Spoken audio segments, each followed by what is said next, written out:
기타 여러 가지 예물을 드렸습니다. 저는 사정을 알 수가 없사오나 주님은 아시오니 주께서 들의 형편과 처지에 따라 복을 내려주시고 은혜를 내려 주옵소서. 또 아이들 가정 모두가 다 신앙생활 잘 할 수 있는 신앙 승리하는 성도들 다 되게 하여 주옵소서. 부족한 점을 감춰 주시옵시고 모든 영광 하나님께 돌리오니 영광 받으시옵소서. 예수님의 이름으로 기도드리옵나이다. 아멘. 오늘은 이 마가복음을 하지요.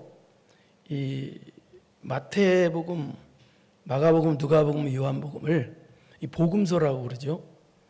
복음서라고 한 이유는 이 마태라는 사람은 예수님을 어떻게 말하고 있는가, 또 마가, 누가, 요한이라는 사람은 예수님을 어떻게 말하고 있는가, 예수님에 대해서 기록했기 때문에 복음서라고 그래요. 왜냐하면 복음이라는 뜻은 기쁜 소식이라는 뜻이죠.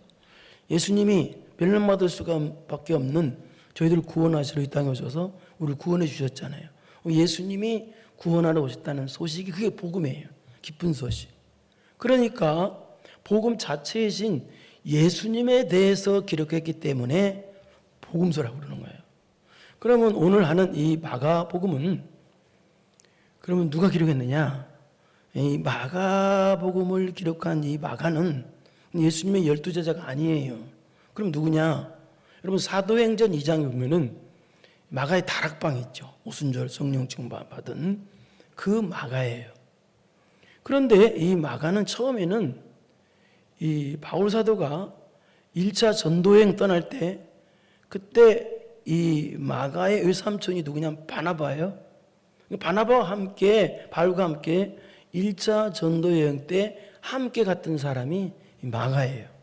그런데 이 마가가 중간에 힘들다고 그만두고 전도여행 가는 걸 그만두고 얼마나 그 전도 같은 바울 사도나 바나바나 가슴 아팠겠어요. 그만두고 중대 포기하고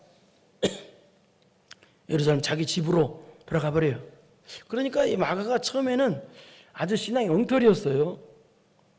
그런데 나중에 이 마가가 어떻게 되느냐, 엉터리였던 마가가 그때로부터 약 12년 후에 이때는 바울 사도가 로마 1차로 감옥에 갇혔을 때인데요. 그때 바울 사도가 감옥 안에서 뭐라고 말하느냐, 우리 골로새 4장 10절을 보겠습니다. 시작.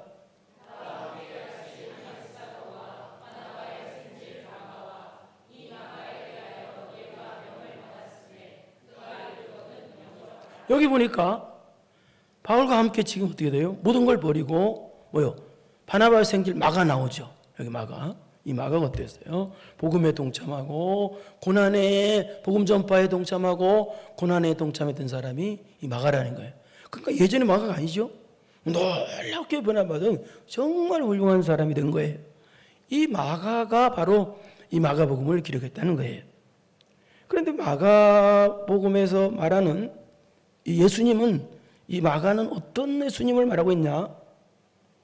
그 예수님은 인간의 몸을 입고 이 땅에 우리를 구원하시러 오신 하나님이거든요. 예수님이. 그런데 인간의 몸을 입고 구원하기 위해서는 어때요? 구원하기 위해서 이 땅에 오신 예수님께서는 인간의 몸을 입고 또 인간의 되시어서 이 땅에 오셨는데, 그렇기 때문에 예수님께서 이 땅에 인간이 되셔서 인간의 몸을 입고 우리를 구원하기 위해서 오신 분이 예수님이기 때문에 이 땅에 계실 때는 어떻게 해야 되냐? 하나님 아버지의 뜻에 순종하셔야 됐어요. 그래서 마가에서 말하는 예수님은 하나님 아버지의 뜻에 즉시로 적극적으로 순종하시고 또 하나님의 뜻대로 움직이시는 이런 하나님의 종이신 예수님, 그러니까 종된 예수님을 말하고 있는 것이 바로 이 마가복음에서 말하는 예수님의 모습이에요. 종이신 예수님. 그리고 그 종되신 예수님을 또 아주 잘 설명하고 있는 내용이 또 마가복음 10장 45절인데 한번 보겠습니다. 시작.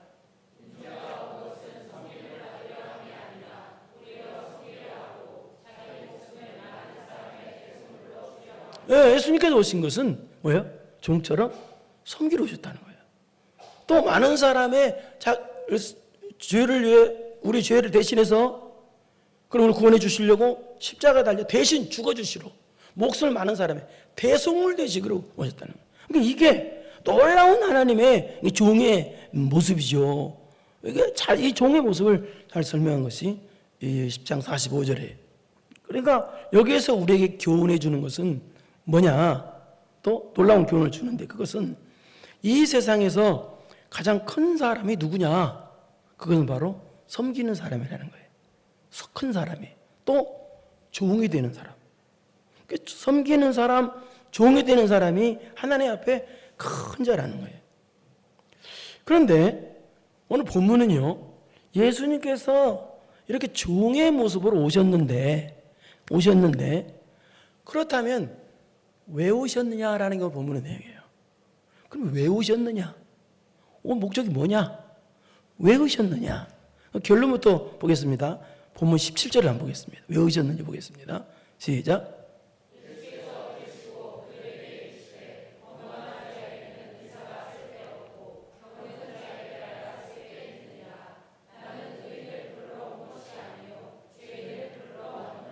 누구를 부르러 오셨다고요?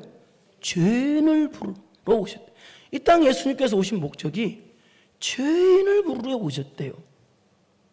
그래서 저는 오늘 본문을 내용을 통해서 예수님께서 죄인을 부르러 오셨는데 그렇다면 어떤 죄인을 부르러 오셨을까를 알아보려고 합니다.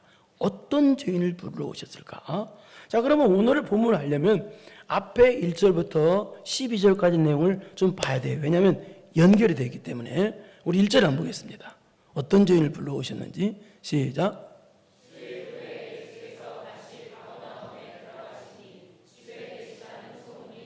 자, 이 말은 이제 앞부분에서 어떤 일이 있었냐면 예수님께서 가버나움이라는 이름, 지명 이름입니다.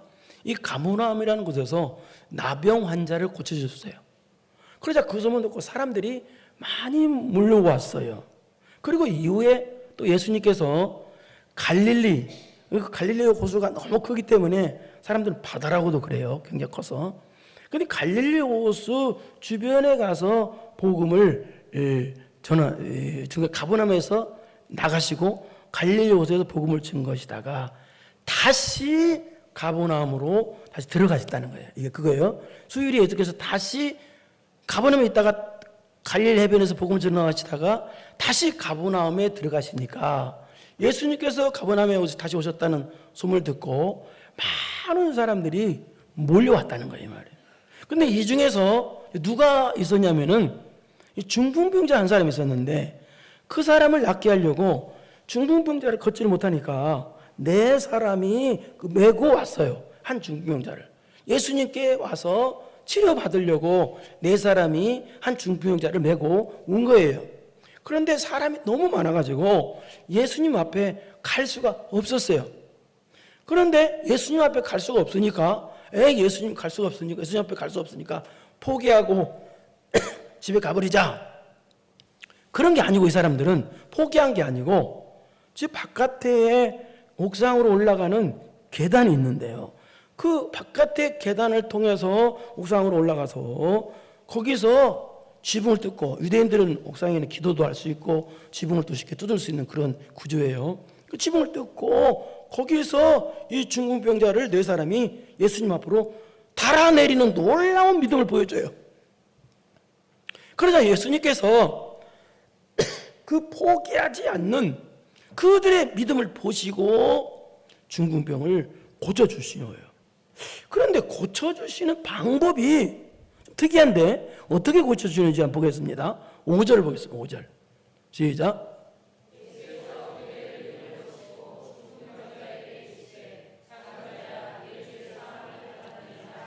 병부터 고쳐주지 않으시고 뭐부터 해주셔요? 내 죄사함을 받았느라. 죄부터 사해 주세요. 고치는 방법이. 자, 이 말은 무슨 말이냐? 우리 인생에서 중요한 것은 병 고치는 거죠. 그런데 병 고치는 것보다 더 중요한 것은, 더 급하고 중요한 것은 죄사함 받는 거란 뜻이에요. 그렇잖아요, 여러분. 아프면 의사한테 가죠. 그럼 의사는 병을 낫게 해주죠.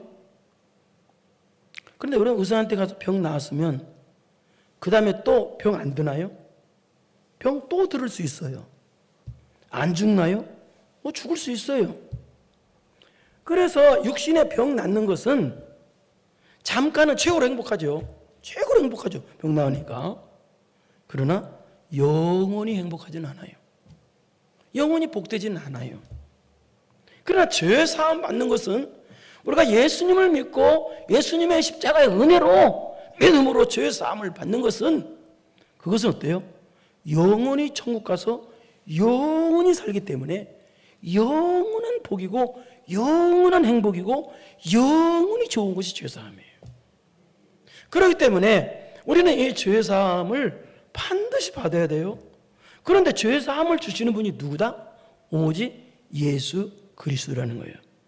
그런데 이때 예수님께서 죄를 사해 주시는 모습을 서기관과 바리새인들 옆에서 보고 뭐라고 말했느냐? 뭐라고 생각했느냐? 아니, 죄 사해 주는 것은 하나님만 하시는데 어떻게 예수라는 사람이 어떻게 죄를 사하느냐? 저건 신성 모독이다.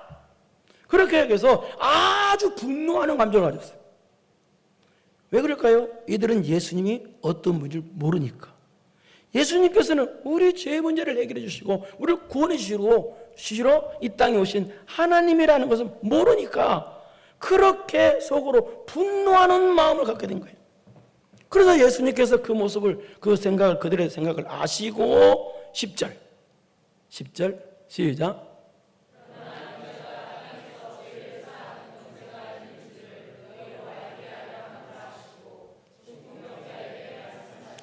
이 뜻입니다.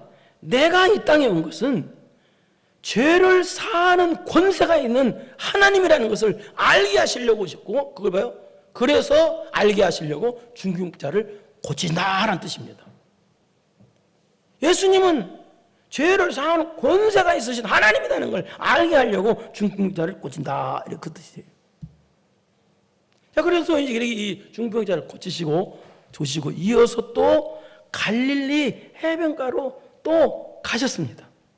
가시니까 오늘 본문 13절 보겠습니다. 13절 시작.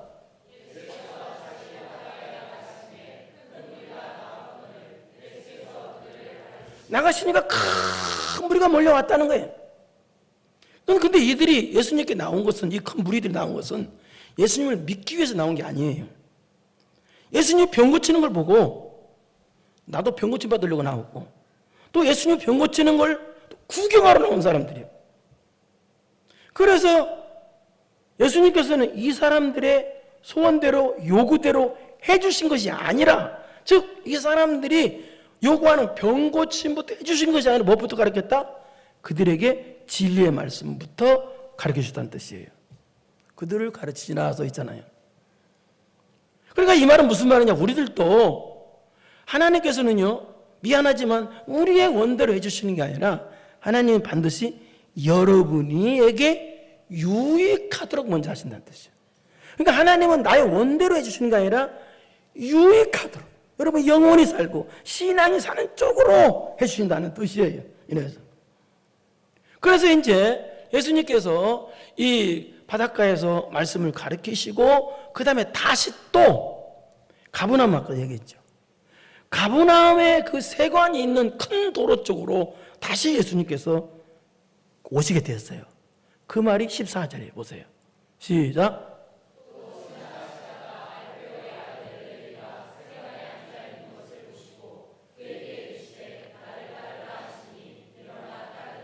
여기 또 지나가시다가는 바로 그 가버나움의 그 큰 도로 있는 쪽으로 예수님께서 지나가셨다는 뜻이에요. 이 가버나움은, 이 당시 가버나움이라는 것은요, 역시 여기도 갈릴리 해변가에 있는 그런 도시예요. 근데 가버나움은 이 당시 유대인이나 그 장사하는 대상들이 이 지중해 쪽으로, 로마 쪽으로 해서 로마로 갈 수 있고 또 기타 여러 곳으로 갈 수 있는 아주 중요한 교통 중심지가 가버나움이었다고 그래요. 그래서 이 가버나움에 뭐가 있었느냐? 세금을 걷는 세무서, 세관이 있다고 그래요. 여기 세관이 있었어요. 그런데 이 당시는 로마의 지배 아래, 로마의 압제 아래 있었기 때문에 로마가 지정한 방식대로 세금을 내야 됐어요. 그래서 로마가 지정한 방식대로 세금은 크게 두 가지 종류로 세금을 냈는데요. 첫째, 인두세 같은, 오늘날 주민세 같은 모든 사람이 내는 세금이 있었어요. 이 세금은 로마 관리가 직접 징수를 했어요. 그 다음에 기타 세금이 있었는데, 기타 이 통행세나 관세 같은 기타 세금은 로마 정부가 현지인들을 뽑아서, 세리로 임명해서 그 세금을 징수했어요. 그러니까 세무 공무원, 현지인들, 로마인이 아니라 현지인들에 뽑아서 세리를 뽑아서 오늘날 세무공무원을 뽑아서 세무 공무원, 그래서 그 기타 세금을 징수를 했어요. 그런데 이 당시 로마가 세금을 징수할 때 어떻게 하냐면 할당량만 내면 됐어요. 로마가 징수한 할당량이 목표치가 있었거든요. 그 목표치만 이 세리가 내고 나머지는 자기 호주머니로 다 가졌어요. 그러니까 이 당시 세리는요, 현지인 그 세리들은요, 어마어마하게 돈을 벌 수 있는 직업이었어요. 그런데 또 이 세리는 또, 악한 세리들은 또요, 욕심이 생기가 더 많이 벌으려고 이 기타 세금 중에 통행세뿐만 아니라 마차를 타고 가면 주행세, 걸어가면 보행세 같은 이상한 종류의 세금을 매겨가지고 아주 마구잡이식으로 세금을 걷어나갔어요. 안 내면 로마의 공권력을 이용해서 세금을 강제적으로 걷어갔어요.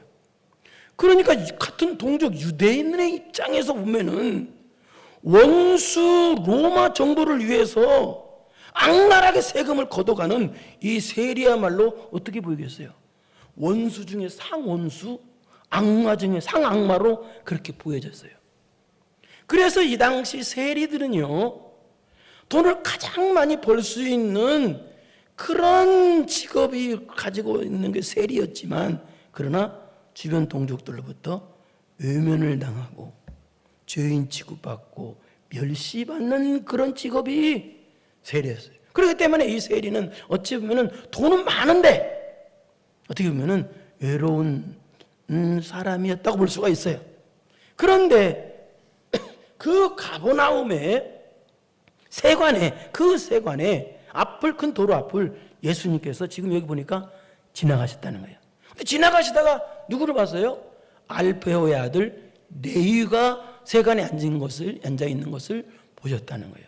여기 레위는 원래 이름이, 이 사람이 레위 이름이 레위고, 후에 이 하나님의 선물이란 뜻이, 무슨 뜻이, 이름이 뭐냐면 마태란 뜻이에요. 마태가 하나님의 선물이란 뜻인데, 후에 이 레위가 마태라는 이름이 후에 붙여졌다고 그렇게 보고 있어요. 그래서 여기 레위는 바로 누구냐면 마태예요. 마태가 레위고, 그래서 성경은 세리 레위, 세리 마태 이렇게 더해요. 같은 사람이에요. 이 레위, 이 마태가 있는 것을, 앉아있는 세관에 앉아있는 세리 레위가, 세리 마태가 세관에 앉아있는 예수님께서 보셨다는 거예요. 그런데 여기 보셨다는 말은 무슨 뜻이냐? 이 뜻입니다. 남들은 그 세리를 멸시하고 증오하고 미움의 눈길로 보는데, 예수님께서는 그 죄인 취급받는 세리 레위를, 세리 마태를 깊은 이해와 사랑의 눈으로 보셨다는 거예요. 또 보셨다는 뜻은 무슨 뜻이냐? 이 사람은 외모만 보잖아요. 그런데 보셨다는 뜻은 이 사람의 깊은 아픔을 보셨다는 뜻이에요.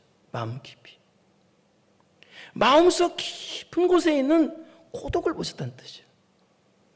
그러니까 영혼의 아픔을 보셨다는 뜻이에요. 여러분, 우리가 사람들이 살다 보면은요, 어때요? 마음이 아플 때가 있죠.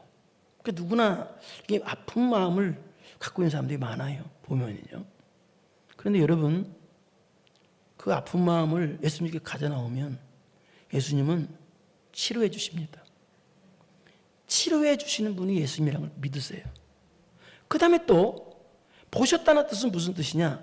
이 뜻입니다. 보셨다는 뜻은 마태라는 너 사람의 미래의 가능성을 보셨다는 거예요. 앞으로의 가능성. 너 세리 마태 너를 불러서 네가 예수님 만나면 변화받아서 너는 마태복음을 기록할 마태가 될 수 있어. 너는 12제자가 될 수 있어. 너는 위대한 하나님의 일꾼이 될 수 있어라고 미래의 가능성을 보셨다는 거예요. 이게 그 뜻이에요. 그러니까 우리 예수님 우리를 보실 때 분노의 눈이나 미움의 눈으로 보시는 게 아니라 깊은 이해와 사랑의 눈으로 여러분을 보시고 여러분의 영혼의 아픔을 보시고 여러분의 미래의 가능성을 보신다는 거예요. 소망으로 보신다는 거예요. 그런데 사람들은 어떻게 봐요? 의문만 보니까 이쪽으로 조금만 잘못해도 어떻게 해요? 사람들은요. 하나님 저 인간 글러먹었어. 사람은 고쳐 쓰는 게 아니야. 사람은 안 변해. 이런 식으로 악하게만 봐요. 사람들은요. 그러나 예수님은 그렇게 보지 아니하시고 저와 여러분이 100가지 잘못했을지 알지라도 그 중에 한 가지라도 가능성이 있으면 그 한 가지 가능성에 은혜를 내려주시고 복을 내려주시고 쓰시는 분이 예수님이시다 그 말이에요. 그렇다면 우리에게 있는 다 잘못했다 할지라도 한 가지 가능성이라도 있다면 그 한 가지 가능성이 은혜로 바뀌고 복으로 바뀌려면 어떻게 해야 될까요? 그것은 여기 보니까 어떻게 돼요? 그에게 이르시되 나를 따르라 하시니 일어나 따르니라. 답은 여기 있어요. 내게 있는 100가지 잘못한 게 있어도 한 가지 가능성이라도 있으면 그 한 가지 가능성 때문에 놀라운 복을 받는데 쓰임 받고 그 가능성이 복으로 바뀌고 은혜로 바뀌려면 어떻게 해야 된다? 예수님을 따라야 된다는 뜻이에요. 왜? 예수님만이 나의 가능성을 복으로 바꿔줄 수 있는 분이 예수님이기 때문에 그래요. 예수님만이 그러시기 때문에. 그래서 예수님을 따라야 돼요. 그리고 또 여기 예수님께서 나를 따르라라고 하신 여기 따르라라는 말은 무슨 말이냐? 이 뜻입니다. 너의 지금까지 살아온 잘못된 삶을 문제 삼지 않겠다는 뜻이에요. 너의 과거에 죄악된 삶을 문제 삼지 않고 내가 너를 제자로 부르고 내가 너를 마태복음을 기록하는 위대한 하나님 일꾼은 내가 너를 쓰겠다는 거예요. 하나님은 과거를 묻지 않으시거든. 너의 과거를 내가 묻지 않겠다. 내가 너 과거를 문제 삼지 않겠다. 고개도 들 수 없는 우리들의 과거잖아요. 내 평생 살아온 길 뒤를 돌아보니 걸음마다 차움마다 다 저뿐인데 우리 예수님은 우리를 보실 때 너의 과거를 문제 삼지 않겠다. 안 보겠다는 거예요.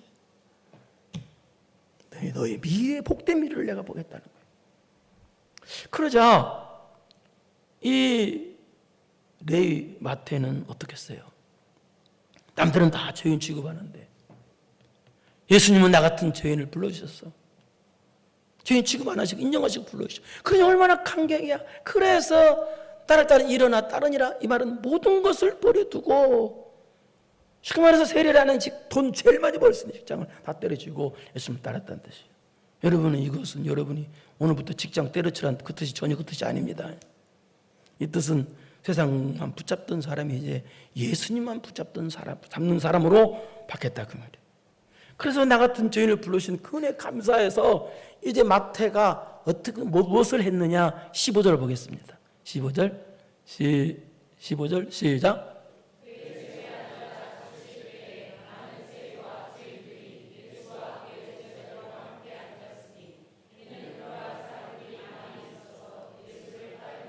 잔치를 베풀었다는 거예요. 잔치. 여기 좀 자세히 안 나오는데 누가복음 5장 29절 한번 보세요. 거기 자세히 나와요. 시작.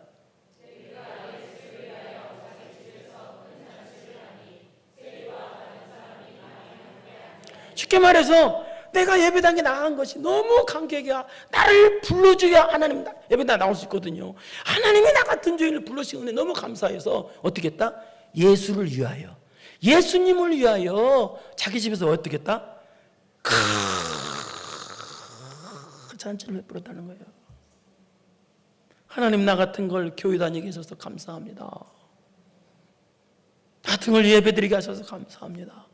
그래서 잔치를 베풀었어. 그래서 많은 친구 세리들을 불러서 예수님을 소개하는 자리를 또 마련하게 된 거예요. 다시 15절 그 말이 얘기해요. 그의 집에 앉아 잡수실 때에 많은 세리와 죄인들이 여기 있죠. 많은 세리와 죄인들이 온 거예요. 왜? 예수님을 소개하려고. 또 세리 그만두니까 어때요? 숭배라도 해야 되잖아. 그래서 겸사겸사해서 예수님도 소개하고, 너희들 예수님 만나야 너희들 산다, 예수님 만나보자 하고 다 초청해. 많은 사람이 예수님 따랐잖아요. 이것 때문에 또 많다는 거예요. 그래서 많은 세리들이 온 거예요. 예? 김세리, 이세리, 최세리, 박세리, 요술공주 세리, 다 온갖 세리들이 다 모인 거예요. 그런데 이때 여러분, 이 세리마태는 어떤 감정을 갖고 있었겠어요? 잔치하면서 겉으로는 막 웃고 재미있게 하지만 잔치니까 어떻게 해요? 속으로는 나 같은 죄인 불러주신 은혜 감사해서, 그래서 얼마나 큰 회개와 감사의 눈물을 남들 모르게 많이 흘렸겠어요. 저도 어렸을 때부터 예수님 믿었습니다. 어렸을 때. 근데 어렸을 때부터 예수님 믿었지만 예수님 못 만나고 예수님 믿었어요. 근데 교회는 무지 잘 생겼어요. 예수님 못 만나고. 그래서 꿈이 뭐였냐면 부자 되는 거였어요. 왜? 우리 집이 너무 가난하니까. 꿈이. 그런데 제가 20대 때 예수님 만난 거예요.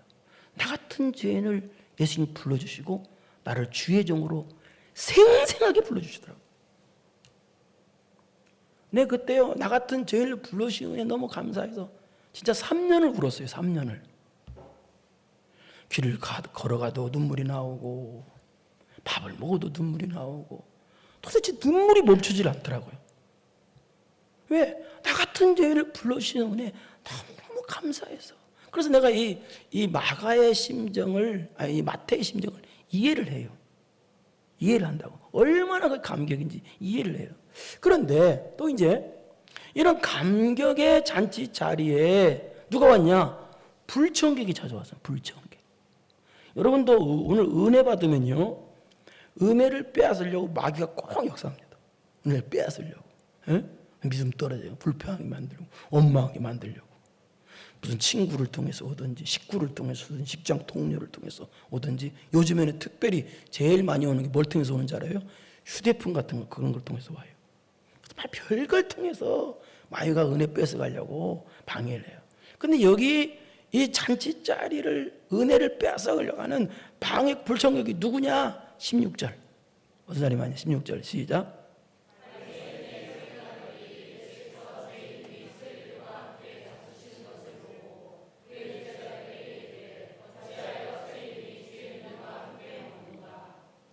바리새인의 서기관들이, 이게 불청객의 사람들이, 이 서기관들 중에는 바리새인들이 많았다고 그래요. 그 바리새인의 서기관들, 그 말이에요, 이게. 그런데 이 당시 바리새인들은요, 율법주의에 빠져가지고, 이 말은 율법을 행함으로 구원받는다, 율법을 행함으로 천국 간다, 예수님 믿어서 가는 게 아니라. 그래서 이 사람들은요, 행위를 강조하기 때문에 자기가 의의 기준이야, 내가 의인이야. 그래서 나하고 틀리면 다른 사람 다 죄인이야. 이게 바리새인 모습이었어요. 그 다음에 서기관들도 뭐냐면, 이 서기관들은 어떤 사람들이냐? 성경을 기록하는 사람이야. 그래서 성경의 박사들이에요, 이 사람은. 근데 이 사람들도 자기가 의의 기준이야, 내가 의인이야. 그래서 다른 사람은 판단하는데 아주 두 번째 가라면 서러운 사람들이야. 그런데 이 예수님께서는 이 서기관과 바리새인들 뭐라고 그랬어요? 이 마귀 자식들하라고 그랬어요. 왜요? 자기가 죄인인 줄 모르고 자기가 의의 기준이 돼가지고 다른 사람을 판단하고 정죄하고 날 매도하고 그러니까요. 그래서 여러분, 이 마귀 같은 사람들은요, 보면은요, 자기가 항상 기준이야. 신앙생활도 자기가 기준이야. 말씀이 기준이고 교회가 기준이고 예수님이 기준이 안 되고 자기가 기준이야. 자기 마음에 안 들으면 다 싫은 거야. 예? 이게 바로 바리새인과 서기관들이에요, 이게. 그래서 가짜없이 자기 마음에 안 맞으면 죄인 취급하고 비판하고 매도하고, 그런 사람이야. 이 사람들이 와서 지금 뭘 봤느냐? 예수님께서 죄인과 세리들과 함께 식사하는 모습을 본 거예요. 이 사람들이 와가지고. 그럼 보고 뭐라고 말했냐? 제자들이 가서, 야, 너희들 선생 예수가 지금 죄인들과 세리들과 식사하고 앉았다. 그러면 부정한 거 아니냐? 그러니까 죄인 아니냐라고 했다는 얘기 말이에요. 여러분 묻습니다. 죄인과 함께 있으면 여러분이 죄인 되나요? 아니에요. 죄인은요, 내 마음에 죄가 들어올 때 죄인 되는 거예요. 죄인과 아무리 함께 했다고 해서 그거 부정해지는 게 아니에요. 예? 죄인과 함께 했다고 해서 내가 더러워지는 게 아니라고. 내 마음에 더러운 걸 들었을 때 내가 더러워지는 것이지, 더러운 사람과 함께 했다고 해서 더러워지는 게 아니란 얘기예요. 그래서 이 당시 유대인들은요, 이게 죄인을 딱 자기 나름대로 설정해 놓고, 예? 그 사람과 가까이 가거나 접촉만 해도 부정하다고 그랬어요. 죄인 된다는 거예요. 그러니까 사람을 가까이 하는 것이 더러운 거예요. 죄를 가까이 하면 더러운데. 그래서 이 사람들은요, 자기가 의의 기준이 돼가지고 보니까 어때요? 아, 예수라는 사람이 세리 같은 죄인들과 식사하네. 그래서 너 선생이 말이야, 에? 죄인이야, 부정한 사람이야 라고 그러는 거야. 자기가 의의 기준이 돼가지고 불쌍해, 남 죄인을 오히려 불쌍해를 생각 안 하고, 에? 매도하고 비판하고. 그래서 그 답을 주신 말씀이 17절이에요. 예수님께서 방금 전에 17절은 뭐라고 그랬어요? 예수님이 죄인을 부르셨다고 그랬죠. 그런데 어떤 죄인을 부르셔오느냐는 거예요. 나는 의인이고 다른 사람 죄인아, 그런 사람 불러왔냐, 누구를 불러러 왔냐가 이게 17절이에요 17절 읽어봐요. 다시 시작. 예수께서 들으시고 그들에게 이르시되,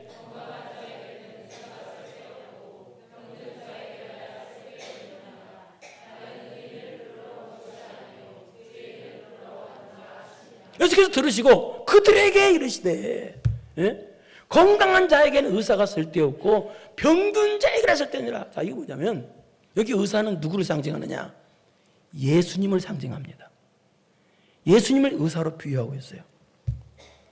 그 의사한테 누가 가요? 병든 자가 가요. 병든 자가 병원에도 가고 의사한테 가는 거예요. 건강한 사람은 절대 의사 안 가요. 의사한테 안 가요. 제일 가기 싫은 곳이 어디예요? 나는 답을 가르쳐줘요. 어디예요? 저는 치과예요. 치과. 아주 지옥이더라고요. 거기 한번 가보면. 병원이에요. 병원. 건강한 사람은 안 가요. 아픈 사람이 가는 거예요. 그런데 여기 병든 자를 누구라고 그러겠어요? 이 병든 자는 누구를 상징해요? 저와 여러분을 상징해요. 그런데 예수님께서 왜 우리들을 병든 자라고 그랬을까요? 병든 자를 불러오셨대요. 이게 무슨 말일까요? 묻겠습니다. 사람이 병들면 누가 제일 먼저 느낍니까? 감기 걸리면 누가 제일 알아채요? 먼저 본인이 알아요. 본인이. 너 이렇게 가만히 있어. 나 골치가 아파. 골치 아픈 거 알아요? 몰라요. 본인만 아픈 거예요. 병들면 본인이 느껴. 무슨 얘기 말하냐? 병든 자라는 말은 내가 죄에 병들었다. 나는 심령이 병든 사람이야. 나는 죄로 뭉친 사람이야. 나는 내 마음이 병든 사람이라고 인정하는 사람을 부르러 오셨다는 뜻이 있듯이. 그러니까 바리새인들은 어때요? 자기가 병든 자, 죄의 병을 인정 안 하잖아. 어? 나는 깨끗한 사람이야. 나는 의로운 사람이야. 자기가 의의 기준 돼가지고 그런 사람을 부르러 온 게 아니라 나는 죄인이야. 나는 죄로 병들은 사람이야. 나는 내 마음이 병들었어. 죄로 병들었어. 자기가 죄로 병들은 사람이라고 인정하는 사람을, 죄인이라고 인정하는 사람을 불러주시러, 용서해주러, 고치시러 예수님께서 오셨다는 얘기예요. 그 뜻이에요. 여러분 주변에 보면 어때요? 어떤 사람은 이런 사람도 있어요. 이 외모가 좀 부족해서 어떤 사람들은 그 외모 때문에, 외모로 인한 열등감 때문에 마음이 병든 사람도 있어요. 또 어떤 사람들은 가정이 문제가 있어가지고 가정이 맨날 부모가 싸우기만 하는 그런 가정에서 자란 사람들은 또 마음에 또 병든 사람이 있어요. 그것 때문에. 또 친구들의 배신 때문에 병든 사람이 있고요. 또 가까운 이웃에게 사기를 당한 것 때문에 또 마음에 병든 사람도 있고요. 마음에 병드는 것은 여러 가지가 있어요. 병들 수 있는 것. 또 여러분 어때요? 인생을 살아가면서 또 상처받는 것도 많고 또 여러분이 행동으로 마음으로 또 얼마나 많은 죄를 져요. 그래서 마음에 병들 요소들은 너무너무 많이 있어요. 그렇기 때문에 나는 마음이 병 안 들었어. 나는 심령이 깨끗해. 그런 사람 부르는 것이 아니라 나는 죄로 물들은 사람이야. 내 속은 시커먼 사람이야. 그래서 나를 내 고칠 수 있는 오직 예수님뿐이 없습니다. 저는 제 힘으로 살 수 없습니다. 오직 예수님밖에 없습니다. 저는 흉악한 죄인이라서 그런 사람을 부르러 오셨다는 거예요. 나는 의인이야. 너만 죄인이야. 바리새인과 서두기인처럼 그런 사람을 부르는 거야. 나는 치료받을 필요 없어. 나는 뭐 건강한데 뭐 육도 건강하고 마음도 건강한데 뭐 죄 없어. 이런 사람을 구원해 주러 오신 것이 아니라는 거예요. 죄에 빠져 헤매이다가 지쳐버린 나의 마음은 못 견디는 아픔 속에서 그렇게 쓰러졌을 때 아무도 오는 사람이 없어 정말로 난 외로웠네. 그때 주님 내게 찾아와 사랑으로 함께 하셨네.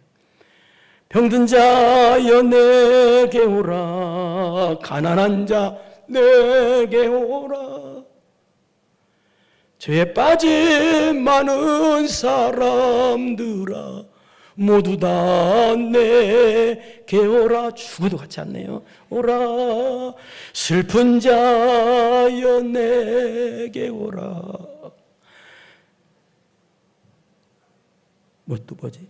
까먹었네 여러분. 괴로운 자 내게 오라. 삶에 지친 많은 사람들아 모두 다 내게 오라. 하나님 저는 삶에 지쳐 있습니다. 그래서 마음에 병이 들어 있습니다. 하나님 저는 외적으로는 건강한 것 같아도 속병 들었습니다. 예? 마음이 아픕니다. 하나님 그런 사람을 불러오셨어요. 바울 사도는요 뭐라고 한 줄 아세요? 노년 때 나는 죄인 중에 죄인 괴수다라고 그랬어요.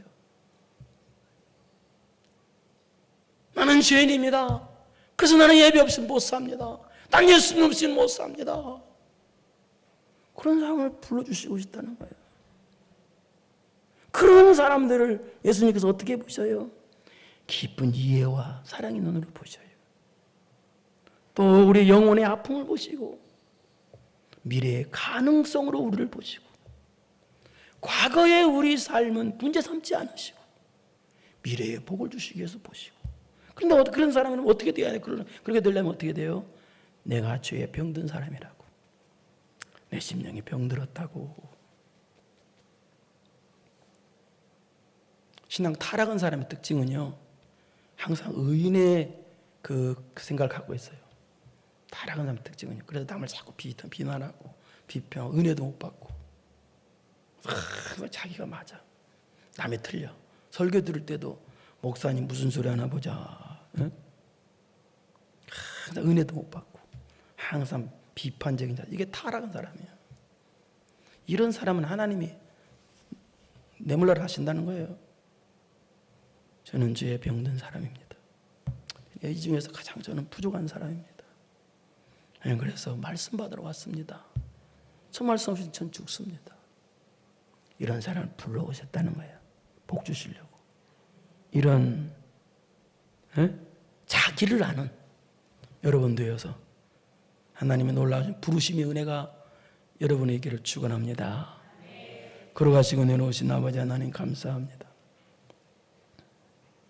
나를 모르는 것은 어리석은 사람입니다. 내가 누군지 안다는 것은 복 있는 사람입니다. 서기관과 바리새인들은 남들 앞에서는 아는 것처럼 떠들었지만, 남들을 가로치고 어려운 것처럼 했지만 전혀 자기를 모르는 가장 어리석은 사람들이었습니다. 우리는 나를 아는 사람들 되게 하옵시고, 내 심령이 병들었습니다. 내 마음이 병들어서 주님 없이는 안 됩니다. 오늘 또 예배 치료받으러 왔습니다. 하나님 나를 치료해 주세요. 이런 사람을 불러오셨다고는 예수님의 은혜 앞에 은혜가 현실이 될 수 있는, 자기를 알아서 은혜가 현실이 될 수 있는 복 있는 성도들 다 되게 하여 주옵소서. 예수님의 이름으로 기도드리옵나이다. 아멘.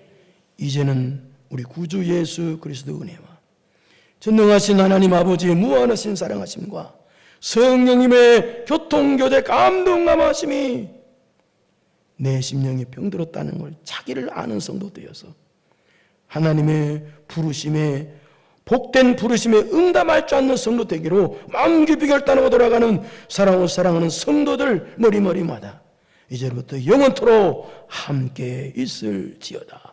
아멘.